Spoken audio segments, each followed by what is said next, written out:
eighth and final insight from across our 10 country case studies of elections in 2024 was that oligarchic politics is entrenched and is indeed accelerating. So oligarchic politics is understood to be a system in which there is a small group of elite who have privileged access to the levers of political power. And in general, when we have talked about oligarchic politics, most prominently, especially in global north countries, this tends to be associated with a group of primarily economic elites. However, oligarchic politics can, and the people participating in using their existing power to access levers of power, can come from economic power, but it also can come from military power, from familial connections, from connections within a small group of elite, whether that's a class elite or whether it's a particularly racial or religious elite. It's just about the way in which power is distributed across society, because the fundamental underpinning of democracies is the idea of political power being distributed equally. However, within these systems, whenever we have these large representative systems, it is people who can benefit and can utilize their existing power to structure the system and access these levers of power to structure the system more in their favor will try to do so. So we saw in some of our country case studies where there were more strict campaign finance laws that this influence of particularly money in politics was reduced, that these are effective. However, that these kind of restrictions on campaigning financing and other types of restrictions around elections to make the playing field more equal, particularly in terms of candidates and how candidates' campaigns are funded, result in people who have this undue power within society, whether it comes from economics or whether it comes from a military power or family connections, try to influence the system through extra institutional channels. We also saw that in more competitive systems, in more competitive democratic systems, it was sometimes what we would call a polyarchy. So instead of there being one particular group of elites who had privileged access to the system and trying to control the system in their favor, there were several competing groups who were jostling to control the levers of power. However, in neither case, because they're still drawn from this particular elite, whether it's economic or military or familial or whatever, some kind of combination, there's no real incentive to change the system. And this is the core underpinning point here of why this is really important. It's not simply about the fact that people with much more power within society have privileged access to these levers of political power. It's that once this privileged elite have access to the levers of political power, are in these positions, whether it is formally or informally, they then have privileged access to change the system in their favor. So Ewan, it seemed like Georgia was a really paradigmatic example of a system in which there is a large amount of oligarchic influence, particularly around economic power in politics. Can you tell me a little bit more about that in the most recent election in Georgia in 2024 and also historically? So I think a lot of the focus that's been on Georgia recently because of the election and because of the protests has focused around the singular figure of Bidzina Ivanishvili. For the right reasons. I mean, this man is worth somewhere between 1/5 and 1/4 of the country's GDP. And he's used this money systematically to gain influence within Georgian politics. So a little bit about his background. He made his money in the 1990s in Russia, working in banking, but also in the metallurgy industry. And is now today worth around $7.5 billion US. He moved back to Georgia in the early 2000s, and whilst he was outside of the public eye for those first few years, he kind of slowly built up his influence within the country through the use of his money. So there's stories about him returning to his hometown and distributing DVD players to people in the town or ovens and this kind of thing to sort of gain this local popularity. But he really shot to prominence politically in 2012 when he founded the Georgian Dream Party as a vehicle for his interests. And this party swept to power in the 2012 elections against the United National Movement and Saakashvili as the incumbent president. But this election, I should say, was also marred by allegations of financial interests going on. So the Electoral Commission fined Ivanishvili $45 million US for allegations of vote buying, but also campaign funding violations. And since then, Bidzina Ivanishvili has used his wealth and used his influence within parliament that was gained through the founding of Georgian Dream and for its parliamentary majority to slowly break down the checks and balances within the country, which would usually control the influence of money. And I think what a lot of people get wrong when looking at this system is they look at the single figure and they don't see the system and the network that sits behind it. So we have to understand oligarchic power within Georgia as a patronal network, a patronal system. So when building up the Georgian Dream Party, he first used former employees, people who were loyal to him from his business interests, to form the rump of the party, which meant that there was natural loyalty to him rather than to the ideological tenets or to the ideas of the party. But then the second side of this is also when building, so this is building the parliamentary party, but when also expanding the party to the regions, to local government, he attracted the loyalty of local existing elites within the country. So this is landowners, people who own the largest businesses in these regions, who were invited to join Georgian Dream because of the influence they already had within their communities. And so what this does is it entrenches the system, the economic system in the country as is, and it prevents the development of new elites coming into the system because the loyalty is to the center, to Ivanishvili, and to the protection of the property that these people have. So since coming to power in 2012, the party has slowly, systematically wound back all of the checks and balances within the Georgian state, which would usually control this kind of influence. So we've seen changes to the appointment of judges in the judiciary being brought into the parliamentary influence. Parliament now also has the power to directly elect the president, which usually used to be a public vote. And Parliament has also used its ability, Georgian Dream has used its ability to place people loyal to the party, loyal to Ivanishvili, into the positions of power. So within the Electoral Commission, but also the former head of the security services was a bodyguard of Ivanishvili in the early 2000s. And what this creates is a political system whose loyalty lies not to the voters, not in the people, but to the figure of Ivanishvili and the influence that he has. So the appointments are based on their loyalty to the one oligarch rather than loyalty to the people, which is in direct contravention of democracy in the country. So the US is a system in which a lot of people have been concerned about the influence of money in politics for a while, but also increasingly so in recent years with Trump's ascendancy as a political candidate. Tell me a little bit about the history of the influence of money and trends of oligarchic drift in US politics in the lead up to the 2024 election. Yeah, so oligarchic drift has been a concern in the US for some time. We can go all the way back to 1956. C. Wright Mills writes The Power Elite, which classifies that three groups of people are having disproportionate influence over US politics. He cites the military class and people tied to the US military, the political class, which is a combination of elite educated technocrats from places in the Ivy League and also family members of politicians. And he also talks about captains of industry. In this case, it was during the period of industrialization, post-war boom. The same year, Robert A. Dahl comes up with the term polyarchy to describe a suboptimal democracy that has two warring factions that want different policies that compete for the right to assume office. And his argument is that polyarchy is preferable to monocracy and anything that's come before. The government doesn't control the media, high levels of press freedom, and there's adversarial politics that actually produces change. The concern is that since the Citizens Unite decision, in which the Supreme Court ruled that individual organizations and independent individuals can finance campaigns so long as they don't name the candidate and focus on policy, there's been this explosion of economic influence in politics. Both Harris and Trump spend over $1 billion on their campaign, which means ostensibly it's very difficult to run for president unless you can get $1 billion on your side for your campaign, and even then you might still lose the popular vote. When we look at the people behind Trump at his inauguration, like Mark Zuckerberg, Elon Musk, Jeff Bezos, like those three men combined are worth around $900 billion. They're also all in the technology space.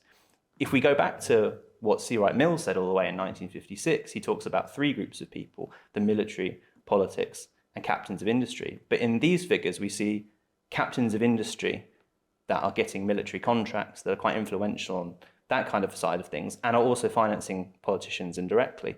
We're seeing this concerning amalgamation, which ostensibly, I've said ostensibly a lot, but this oligarchic drift is epitomized by these three figures. And as people looking to create policies in the technology space, the window of opportunity to oppose the whims of these specific corporations is narrowing with every single passing month. So one, Mexico is a system in which there were strong controls on campaign financing and contributions that seem to have demonstrated our pattern of pushing these attempts to control politics through undue financial influence into extra institutional channels. Can you tell me a little bit more about how this played out in Mexico in the 2024 election? Yeah, well, as you know, Mexico is a very unequal country. This is part of colonial legacy. So there are few rich people, very wealthy people, and also many poor people. So this also poses a challenge to create a more equal political system. So that's why the electoral authority or the electoral legislation is meant to prevent disproportional influence from rich people. So yeah, they cannot, there are limits to the amount of money that they can contribute to campaigns. The campaign expenditures are capped to a certain level. Yet there are some ways where these individuals manage to exert additional influence on politics. In particular, we witnessed this influence even a bit before the election.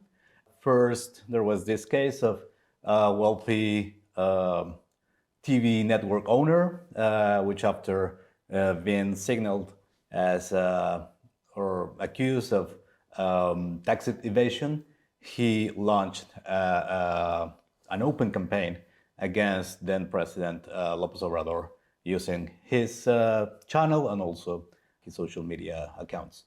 And there's also this case of a political operator that it was a business person, a philanthropist, that was well known as a political operator of the opposition to López Obrador and his movement, the Fourth Transformation. And he was even accused of orchestrating the selection of the opposition presidential candidate and also using one of his NGOs to organize mass mobilizations against some of the reforms that López Obrador promoted back then when he was the president. So these are a couple of examples of how even when Mexico has these checks on disproportionate influence of money in politics, there are some ways to circumvent these checks. So John, Indonesia seems to be a particularly interesting case in terms of this overall insight of an oligarchic entrenchment and acceleration within politics, both around military and dynastic familial power in Indonesia. Can you tell me a little bit more about how this plays out in the most recent election in 2024, as well as historically? So following the fall of the Suharto regime in 1999, Indonesia instituted a program of democratic reform. And during this period, one could make the case that all of the presidents that Indonesia has elected have either come out of a familial political dynasty or have come out of the US military.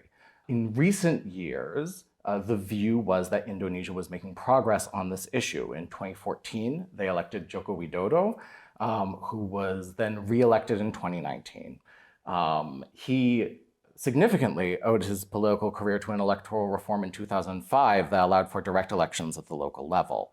And so he did not need a significant patronage network in order to start building a base of political power. This is a really important way in which political talent has been able to be cultivated outside of these avenues in Indonesia. Unfortunately, the most plausible interpretation of the most recent election is that we are seeing backsliding in two critical ways. The first that shouldn't be glossed over is that the winner of the most recent Indonesian election is Prabowo Subianto, a man who has been trying to claim the presidency in one way or another for nearly 20 years. He first ran as vice president on a ticket in 2008, and then ran again in 2014, and then ran again in 2019. And, fourth time's a charm. And now he gets to sit in the president's mansion. And he absolutely represents a reversion to the mean, politically speaking, in these terms. He comes out of the military, and on top of that, he was the former dictator of Indonesia, Suharto's son-in-law, although he is now divorced. But that, one could argue, is sort of a matter of business as usual. Where we are seeing a shift is, unfortunately, in the fairly clear political consolidation of the Jokowi family into what is very likely to be a new dynasty. The most prominent example of this is that Jokowi's eldest son, Gibran, was Prabowo's vice presidential nominee, and he is the new vice president of Indonesia. But this pattern actually goes significantly deeper. Joko Widodo's youngest son founded a political party during his second term, although in this most recent election, it did not clear the threshold to receive representation in the parliament. And his son-in-law, during his second term, ran for the mayorship of Medan successfully. And briefly after this round of elections, there was another round of election in which he was the winner of the governorship in North Sumatra. And so even though the headline story is Jokowi's son is now the vice president, it's important to note when talking about dynastic politics, just how deep this pattern goes. It really covers the whole family. One of the most important things that I want to leave you with is this idea underpinning our project that democracy is not one thing. One of the critiques that you could make of our project, saying we're providing a picture of democracy in 2024, is that some of the countries we studied are not really democracies. They're holding elections, but that there's so much intimidation or influence of money or inequality within the country or problems with the structural system that we shouldn't be calling them democracies. And the point here was to look across a variety of different elections to understand really what democracy means. Because democracy is not just one thing. It can be constituted in a large number of different ways. And there's a lot of concern right now in the global north about the future of democracy, and that democracy that is being concerned about is one particular kind of democracy, liberal democracy, which we've spoken about in some of our previous videos. And when we have these concerns about democracy, this final insight about oligarchic politics being entrenched and accelerating, and how these players, once they get into power, reconstitute the system in ways that favor them and continue to favor their interests, gives us an indication of the thing that I think that people who are concerned about these issues should really pay attention to. Because this is not going to be about, or what we wouldn't see is all of a sudden in a particular country that now or previously had a really strong and functioning democracy, all of a sudden like democracy disappearing and everyone being clear that that's happened. What we would see, and what we see as part of these patterns, are attempts to redefine what democracy means, who it functions for, how it functions, what the structures are, what these tiny rules governing who can run, who can vote, the borders of different constituencies, the way that money comes into politics, the way that the judicial system works. What we need to pay attention to, if we are worried about democracy globally, or if we are interested in its progress, where it was, where it is now, where it's going, is not one full concept of this is what democracy is and we're moving away from it, but all of these attempts to redefine, to change, to participate in and work with what democracy is. If these are issues that you are concerned about, or after watching these videos is something that you want to invest more in, what I would encourage you to do is understand what it is that democracy means for you. How you think a democracy should function, what are the important parts, what are the concessions that you're willing to make, not relying on what people say a democracy is or should be, because it's this control of the system and our ideas of what democracy is that is the really powerful thing here.